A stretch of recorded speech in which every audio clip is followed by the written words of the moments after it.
Bonsoir les amis, j'espère que vous allez bien. Bon ben on se retrouve pour une guidance. Alors la guidance de la semaine, hein, comme chaque semaine. Et cette semaine, bah voilà, la semaine commence un peu à une date un peu particulière vu que ce sera le 7 juillet, une date miroir. Donc on va aller, oui, on va commencer avec ce tarot ici. C'est Barbieri, un artiste que j'aime beaucoup en fait, qui fait des cartes absolument magnifiques.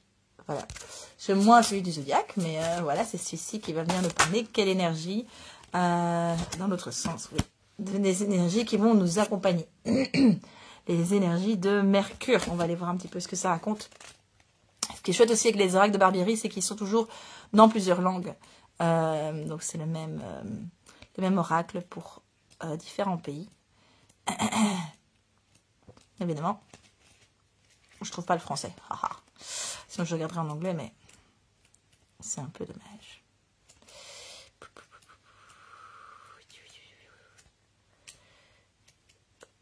Voilà, on y est. Le 15, le chiffre 15. Le 15, c'est aussi le diable dans le tarot. C'est marrant parce qu'on a quand même du feu un peu. Alors, Mercure. Mercure se réfère totalement à l'esprit, en particulier à l'intelligence et à la communication, le désir de partager vos idées et être entendu, ainsi que le désir d'éducation supplémentaire, formelle ou informelle, et également le domaine de Mercure. Donc, l'intelligence, partager les idées. Ah, c'est marrant, j'ai juste fait un post juste avant sur le vol des idées, le vol d'énergie. Et avec moi le truc qui est, mais en fait même si on nous vole nos idées, c'est jamais aligné en fait, parce que nos idées elles sont tellement alignées avec nous que quelqu'un d'autre peut pas les utiliser avec la qualité que nous on a. Oui, alors c'est marrant. Parce qu'effectivement le 15 ça me faisait penser au diable. Alors le diable, il y a le côté vraiment négatif, les vols, le machin, des intentions belliqueuses. Nous allons prendre le Béline. Les Béline, on va les voir un petit peu, on va les creuser un petit peu. Vous avez l'impression que vous avez un sentiment de trahison par rapport à des choses que vous êtes, par rapport à ce que vous êtes, par rapport à ce que vous faites. Alors bien sûr, en tant qu'artiste, on peut protéger, enfin en tant qu'artiste, c'est peut-être plus vaste, on peut protéger certaines choses. Il y a, c'est quoi? Il y a une plateforme gratuite en ligne. Je crois que c'est via, je sais plus si c'est via la Sabam que j'avais trouvé ça, mais on peut mettre de production pour préserver nos droits d'auteur. Donc si à un moment donné vous sentez qu'il y a un vol et quelque chose qui est pas ok à ce niveau-là, vous pouvez, ou vous vous sentez en insécurité, parce qu'en fait c'est pas important que ça se passe vraiment, il suffit juste que vous soyez en insécurité. Donc l'idée c'est de mettre en place ce qu'il faut pour se protéger, pour peut-être protéger nos informations. Peut-être qu'il y a une notion ici de manière plus générale, parce que je suis quand même sur quelque chose de spécifique, une notion de choisir à qui on transmet certaines informations. Alors ça peut être du privé, ça peut être des connaissances, ça peut être d'autres choses. Ok, est-ce que... Oui, c'est là, oui. Ok, très bien. Ouais. C'est ça, hein. La méchanceté, la mauvaise intention, il y a un truc. Il y a un truc qui est comme ça, je ne dis pas du tout que ça va arriver. Hein. Oui, la suivante quand même aussi, très bien. Le fait de... Oui, c'est comme si... Oui, c'est ça. La peur du vol, la peur de mauvaises intentions, la peur de venez vous freiner dans quelque chose. Venez, mais c'est du, voilà, je dirais que c'est du mental. Alors je dis pas que ça n'existe pas dans la matière, mais le problème des peurs, souvent, c'est qu'elles sont irrationnelles. Donc ce qui est intéressant, c'est d'aller voir, ok, ben si j'ai peur de traverser la route, je vais prendre le temps de regarder à gauche et à droite, je vais vérifier suffisamment, je vais traverser sur un passage piéton. Donc qu'est-ce que je peux mettre en place ici pour me sécuriser moi par rapport à cette peur de vol, cette peur de trahison, cette peur de voilà, il y a quelque chose comme ça, parce que ça tourne quand même autour de la communication, autour de l'enseignement, de la transmission. Donc il y a vraiment quelque chose pour toi qui regarde, qui est de l'ordre de la peur. Alors bien sûr, il pourrait y avoir sur cette... Non, j'entends non. Sur cette semaine, peut-être une mésaventure, mais moi j'entends non. C'est plus quelque chose de... Je me freine parce que j'ai peur. Je ne fais pas parce que j'ai peur. Alors ça peut être aussi, voilà, comme je parlais des artistes, vous n'osez pas peut-être publier certaines choses de peur du vol des idées, etc. N'hésitez pas à aller vérifier. Je devrais retrouver, c'est online quelque chose, et c'est gratuit, et donc vous pouvez mettre, si vous faites des textes par exemple, vous pouvez aller mettre vos textes sur ces plateformes. Dépôt online, c'est Dépôt online, je crois que c'est ça, dépôt online.be. Et ça me permet de garder une trace aussi, hein, parce que oui, les réseaux sociaux, c'est un peu compliqué. Hein. Je peux prendre les deux. Ok, nous avons deux symboles ici. Ah oui, je ne vous ai pas dit, c'est vos vérités cachées. On a le symbole, je peux les mettre à l'endroit, oui. 75 et 64. C'est marrant parce qu'il y a le 11 entre les deux, non? 64, ouais, c'est le 11. Le 11, c'est la force, il y a la force là. On va aller voir un petit peu ce que ça raconte. Ce qui est très chouette, c'est que c'est pour ça que j'aime bien, c'est que c'est vraiment symbole pur. Et donc, on ne peut pas du tout être dans un espace du mental. On va vraiment aller rencontrer... soit on le fait totalement de manière intuitive, en mode freestyle. Mais voilà, les enseignements dans ce livre sont particulièrement riches. Ah, le manque d'altruisme. La 64, c'est le manque d'altruisme. Alors, attends. Si vous étirez ce sceau, on vous demande de constater que la société a rendu l'égoïsme et l'intérêt personnel si mauvais et si incorrects que vous ne pouvez plus les avoir en vous. Au lieu de cela, vous les avez déguisés en altruisme. Ouais, moi je sens qu'il y a une notion de donner sans compter, c'est comme être trop généreux, c'est comme se disperser. Mais disperser, c'est dans le sens où il y a cette notion de donner sans discernement. Vous voyez ce que je veux dire? Quand on donne, c'est intéressant de voir, bah, ok, à qui est-ce que je donne, quel est le résultat attendu. Parfois, on donne vraiment dans un sans attente. Je pense par exemple au sans-abri. C'est toujours la question de si je donne à un sans-abri, est-ce qu'il va utiliser l'argent pour prendre un logement? Est-ce qu'il va utiliser l'argent pour boire de l'alcool? Est-ce pour se droguer? Voilà, c'est très compliqué. Alors moi, je préférais donner de l'argent pour qu'il se nourrisse ou qu'il se loge, mais en fait, je ne sais pas avoir de contrôle là-dessus. Donc, je ne vais pas accepter de donner en disant, bah, tant pis, je n'ai pas de contrôle. Mais voilà. Alors la suivante. On va aller voir un peu ce que ça raconte. L'incompatibilité. Si vous avez tiré ce sceau, il y a dans votre situation actuelle une incompatibilité et vous ne la voyez pas ou ne la reconnaissez pas. Cela pourrait être l'incompatibilité avec toute chose, telle qu'une autre personne, un milieu de vie, une pratique de santé ou spirituelle, un groupe ou un emploi.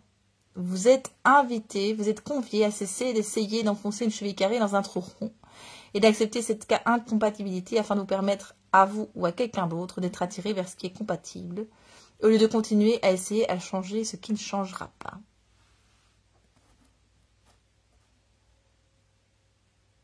Vous êtes coincé dans un mode de fonctionnement qui ne vous convient pas, où justement vous devez donner sans compter, vous êtes altruiste, ou vous perdez des choses, vous perdez des plumes comme ça dans la bataille.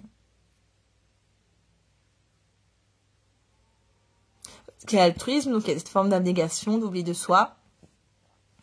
Il y a le fait de donner sans compter, même à des personnes qui ne sont pas dignes, donc donner des informations. Ça peut être aussi, je pense dans le cadre du travail, ça peut être aussi typiquement avec un collègue que vous preniez beaucoup en charge, voilà, vous vous assuriez énormément et que l'autre en fait se repose totalement sur vous. Il y a un truc comme ça. Bon, il y a une invitation en tout cas avec ce 11 de différence à remettre, à reprendre un petit peu de la force, à pouvoir se positionner. Voilà, c'est ça le terme exact. Pouvoir se positionner, pouvoir remettre un cadre. Bon, ici, il y a une invitation à s'éloigner de ce qui est source d'incompatibilité, on va dire ça comme ça. Incompatibilité, c'est intéressant parce que il y a cette notion d'équilibre. Si moi je suis très travailleuse et que mon collègue il est plutôt pas travailleur en fait, et qu'on est obligé de travailler en binôme, ben forcément c'est moi qui vais combler le fossé, d'accord? Donc je vais combler son manque de travail pour atteindre le niveau que je veux. Donc le problème fondamental n'est pas forcément l'autre personne, mais c'est peut-être cette notion d'incompatibilité. Si c'est l'intromission d'un savoir, est-ce que la personne est compatible avec la qualité du savoir que vous transmettez? Oui, c'est ça, de toute façon, il y a une incompatibilité. Oui, je pensais par rapport au vol de création. Enfin, je pense à des personnes, par exemple, qui mettent en place des formations et puis après, des personnes qui ont suivi la formation, qui copient les syllabus et qui l'utilisent pour faire leur propre formation, ok. Il y a cette notion quand même aussi d'incompatibilité parce que c'est du copiage, mais voilà, on ne sait jamais égaler l'original, on ne sait jamais égaler le créateur, la personne qui a fondé finalement cette formation.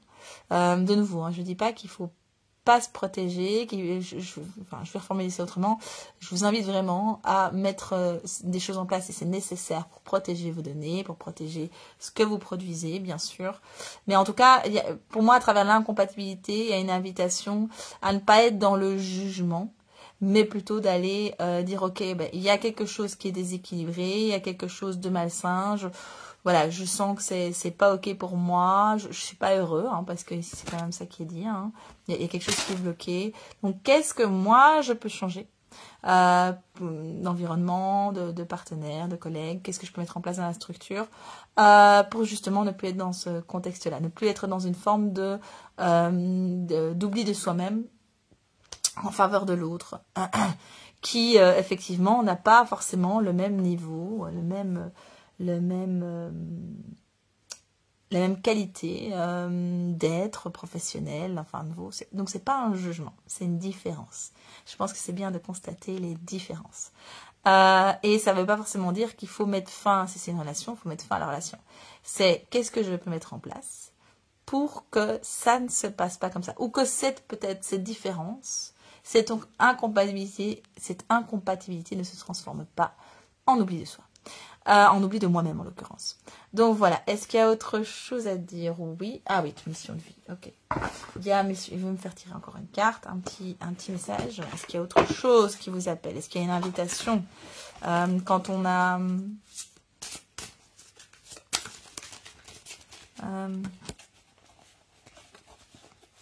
Qu'est-ce que... Ok. Au niveau des réseaux sociaux, télécommunications.